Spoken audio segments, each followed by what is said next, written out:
Assalamu alaikum ji, this is Saad Shahid, and in this video we are going to cover the content related to the metallic bonding. So metallic bonding hoti kya hai and what are the physical characteristics of the metals? This is what we are going to cover in this video. So beta, metals ka bond is metallic bonding. It means metal atom और metal atoms जब combine होते हैं तो metallic bonding बनती है. It quite strange कि metal के atoms आपस में कैसे ज्वाइन हो जाएंगे, उनके दरमियान में अट्रैक्टिव फोर्सेस कैसे डेवलप हो जाएंगी. सो this is the main content जिसको हम फोकस करेंगे और इस कॉन्सेप्ट को हम प्रिसाइजली कवर करेंगे इन दिस वीडियो कि किस तरह से मेटल के एटम्स में बॉन्ड बनता है. So the first thing which we have to take in the mind कि मेटालिक बॉन्डिंग में फोर्स ऑफ अट्रैक्शन किन में होती है. So actually this is the force of attraction, the force of attraction in between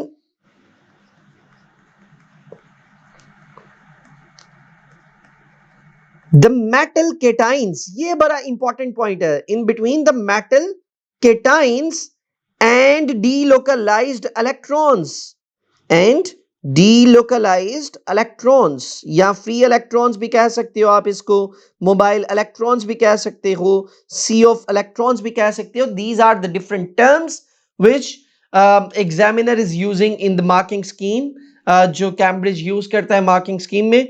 so the force of attraction, bond का मतलब होता ही फोर्स ऑफ अट्रैक्शन है in between the metal cations and delocalized electrons. बेटा metals के बारे में हमें पता है, this is the chemical property of the metal कि मेटल्स आर इलेक्ट्रॉन डोनर्स.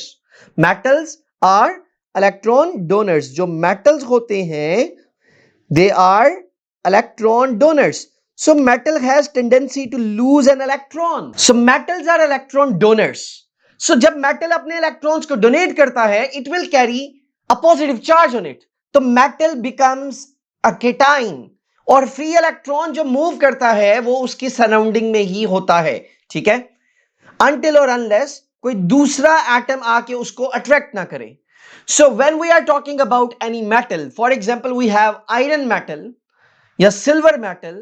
सो एक एटम नहीं होता, there are millions and billions of the atoms. ठीक है, तो जब एक मेटल का atom, this is what you can observe here, this is one atom, this is another atom, this is another atom, this is another atom, this is another atom. तो यहां पे आपको इलेक्ट्रॉन्स नजर आ रहे हैं in the outermost shell. So after donating this electron, every atom will convert into the cation now और इनके electrons यहां पे मूव करते रहेंगे.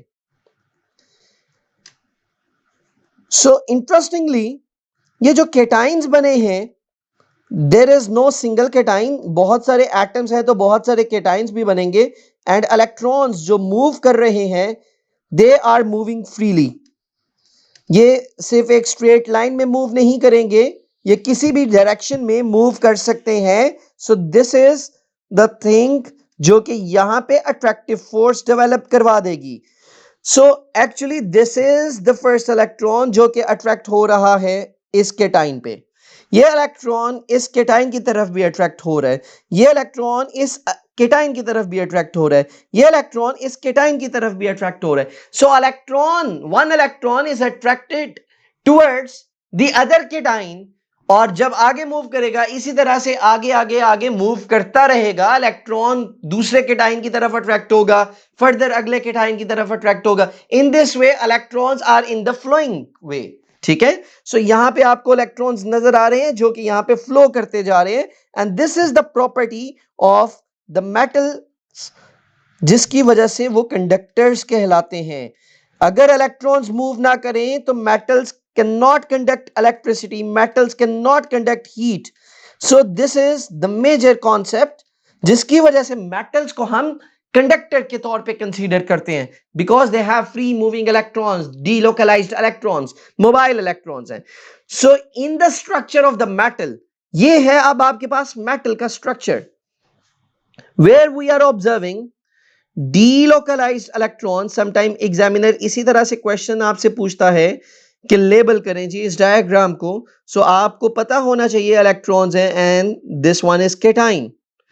जिस भी मेटल से रेलेवेंट क्वेश्चन होएगा so you can write down the name of that cation, ठीक है। फॉर एग्जाम्पल अगर सोडियम का स्ट्रक्चर ड्रॉ करने को कहा गया so will write down sodium cation and these are the delocalized electrons. So here we have one electron in the outermost shell जो कि आपको इस डायग्राम में नजर आ रहा है। तो लेट्स टेक कि ये सोडियम का ही एटम है। तो this is the structure of the metal.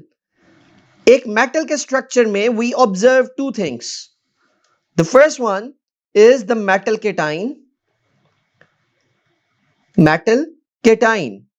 and the second thing which you have to understand in the structure of the metals कि they have delocalized electrons, free electrons होते हैं। और ये जो metal cations हैं you are observing one thing here कि ये structure बहुत ज्यादा regular arranged है। we are observing कि यहाँ पे जो layer of cations है, here you are observing a layer of cations, ये एक रेगुलर पैटर्न से केटाइंस आपको यहां पे नजर आ रहे हैं, ठीक है। सो दीज जो लेयर्स आपको नजर आ रही हैं, these layers can slide over each other जब इन पे फोर्स अप्लाई होती है। So that is the reason कि इनको हम मैलिएबल भी कंसीडर करते हैं। So let's move towards the properties of the metals now. बड़ा इंपॉर्टेंट सा क्वेश्चन है। we all know कि metals are good conductors of heat and electricity. So why this is so? Due to the free moving electron, due to the delocalized electrons. Because delocalized electron है, it means it is not fixed at its position. तो ये आगे move कर सकता है in the structure of the atom, in the structure of the metal, ठीक है। So electrons के मूव करने की वजह से metals can conduct electricity. So there is a key concept here जो कि है डीलोकलाइज्ड इलेक्ट्रॉन्स। सो अगर 2 मार्क्स के लिए हमें इस आंसर को एक्सप्लेन करना हो so will start explaining the answer from the structure of the metals के in the structure of the metal we have cations, the layer of the cations and the free moving electrons. These free moving electrons are not fixed at their position. So in this way, one electron can be attracted towards the other cation, then other cation can attract this electron towards itself. In this way, electron is in the moving state. और यही वजह है कि ये conduct कर सकती है heat को भी और इलेक्ट्रिसिटी को भी। सो this is the first question जो कि इंपॉर्टेंट क्वेश्चन कंसीडर किया जाता है। We know कि metals have very high melting and boiling point. अब हाई मेल्टिंग और बॉइलिंग पॉइंट के लिए अगेन जिस तरह हमने आयनिक बॉन्डिंग में पढ़ा, हमने कोवेलेंट बॉन्डिंग में पढ़ा, structure on the basis of structure and on the basis of bonding explain why metals have high melting and boiling point. So let me highlight the structure. जब भी किसी metal का structure पूछा जाएगा तो you have to mention कि they have giant metallic lattice लिख लें या मेटालिक स्ट्रक्चर लिख लें, ठीक है। They have giant metallic lattice and they have very strong electrostatic force of attraction. क्या मेंशन करेंगे? Electrostatic force of attraction. बेटा इलेक्ट्रोस्टैटिक फोर्स ऑफ अट्रैक्शन तो आयनिक बॉन्ड्स में भी थी। तो आयनिक बॉन्ड्स में और मेटालिक बॉन्ड्स में क्या डिफरेंस है? इलेक्ट्रोस्टैटिक तो दोनों तरफ है, बट डिफरेंस क्या है? आयनिक बॉन्ड्स में मेटल केटाइन और नॉन मेटल एनाइन के दरमियान में इलेक्ट्रोस्टैटिक फोर्स ऑफ अट्रैक्शन होती है। But here in the metallic bonding the force of attraction, the electrostatic force of attraction is present in between cation and delocalized electrons, cations and free electrons इनके दरमियान में होती है attractive forces. So these are the 2 points. अगर 3 mark का question पूछा जाता है तो will mention कि that is the reason कि it requires high amount of energy to break the metallic bond. तो तीसरा पॉइंट आप एनर्जी का यहां पे मेंशन कर देंगे for the 3 mark question. So now moving towards the very important concept जो कि एग्जाम में असेस भी किया जाता है malleability का. Metals are malleable and ductile. Malleable क्या होते हैं कि उनको हैमर करके we can change the shape of the metal. ठीक है. Ductile किसको कहा जाता है कि we can extend the length of any metal. जिस तरह से एक अगर interesting fact है कि if we have only 1 gram of the gold तो हम उसको इतना ज्यादा इतनी डक्टाइल मेटल है ये कि हम उसको एक्सटेंड करते करते करते करते we can make approximately 1.5 kilometre long wire, 1.5 to 1.7 kilometres long wire बन सकती है फ्रॉम ओनली 1 ग्राम गोल्ड। तो बेटा metals are malleable and ductile, this malleability, इसकी रीजन पूछी जाती है एग्जाम में। तो मैलिएबिलिटी के लिए हम again will move towards the structure, structure से ही हम आंसर को एक्सप्लेन करेंगे। मैलिएबिलिटी किस वजह से है? Because in the structure of the metals we observe कि there are layers of cations. So वो लेयर्स जो होती हैं, when we will apply force on the layers of the cations, they can slide over each other. So that is the reason कि metals malleable हैं। Malleability के लिए हम क्या पॉइंट लिखेंगे? When the force is applied, तो इसकी वजह से क्या होता है? Layers can slide over each other, ठीक है? Layers of cation can slide over each other, जिसकी वजह से इनकी मेटालिक बॉन्डिंग वीक हो जाती है, एटम्स के दरमियान में अट्रैक्टिव फोर्सेस ब्रेक होने लग जाएंगी, ठीक है? And in this way they can change their shape, और ये मैलिएबल कहलाती है।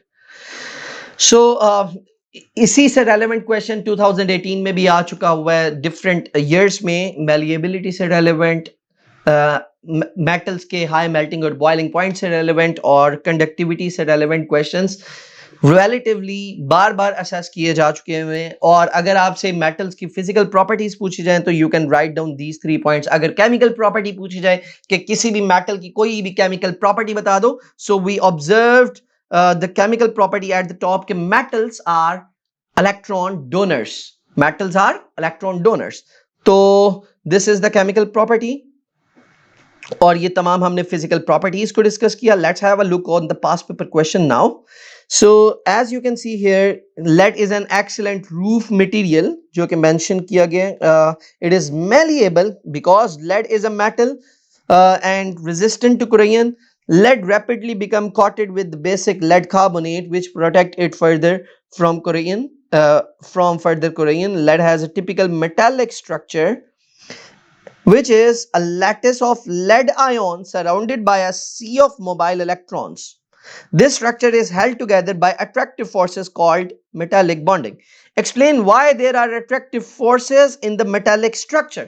So बेटा इस क्वेश्चन का आंसर क्वेश्चन में ही मौजूद है। सो मेटालिक स्ट्रक्चर में अट्रैक्टिव फोर्सेस क्यों हैं?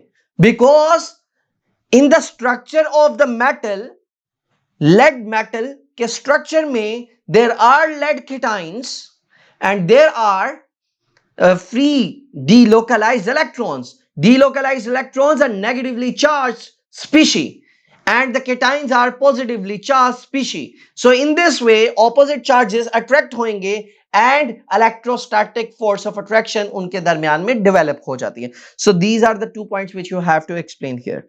Second question को देखते हैं। Explain why a metal such as lead is malleable. So malleability के लिए अभी हमने ऊपर स्ट्रक्चर को ही ऑब्जर्व किया था, स्ट्रक्चर को ही हमने डिस्कस किया था। मैलिएबिलिटी किस वजह से है मेटल्स में, सच एज लेड? तो हम मेंशन करेंगे in the structure of the lead we have lead cations, the layer of the lead cations, when the force is applied over the lead metal, these layers of cations can slide over each other and that is the reason कि lead metal malleable के तौर पे consider की जाती है। They have malleability, this property. Alright जी, so इसी तरह के डिफरेंट क्वेश्चंस पास्ट पेपर्स में भी विल सॉल्व इंशाल्लाह। और इसके साथ हम अपनी वीडियो का इख्तिताम करते हैं जी। Thank you.